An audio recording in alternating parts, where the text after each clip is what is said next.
సినిమాకు ముందు అరగంట యాడ్స్ వేసి తన సమయం వృధా అయిందని ఓ వ్యక్తి పీవీఆర్ ఐనాక్స్ పై బుక్ మై షోపై కేసు వేశాడు. 2023లో బెంగళూరుకు చెందిన ఓ వ్యక్తి సాయంత్రం 4 గంటల షోకు వెళ్లగా సినిమా 4:30 గంటలకు మొదలుపెట్టారని కేసు పెట్టాడు. అతడి సమయాన్ని వృధా చేసినందుకు పీవీఆర్ ఐనాక్స్ 65,000 చెల్లించాలని, 1,00,000 జరిమానా కట్టాలని కోర్టు తీర్పునిచ్చింది. ఇందులో బుక్ మై షోకు సంబంధం లేదని పేర్కొంది ఈ కోర్టు.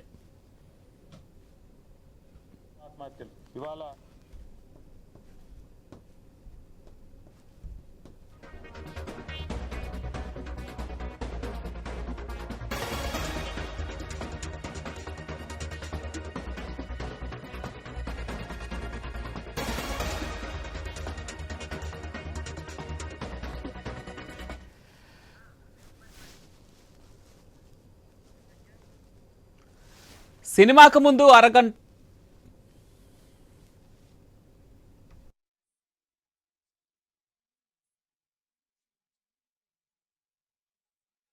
అరగంట యాడ్స్ వేసి తన సమయం వృధా అయిందని ఓ వ్యక్తి పీవీఆర్ ఐనాక్స్ పై బుక్ మై షోపై కేసు వేశాడు. 2023లో బెంగళూరుకు చెందిన ఓ వ్యక్తి సాయంత్రం 4 గంటల షోకు వెళ్లగా సినిమా 4:30 మొదలు పెట్టారని కేసు పెట్టాడు. అతని సమయాన్ని వృధా చేసినందుకు పీవీఆర్ ఐనాక్స్ 65,000 చెల్లించాలని, 1,00,000 జరిమానా కట్టాలని కోర్టు తీర్పునిచ్చింది. ఇందులో బుక్ మై షోకు సంబంధం లేదని పేర్కొంది.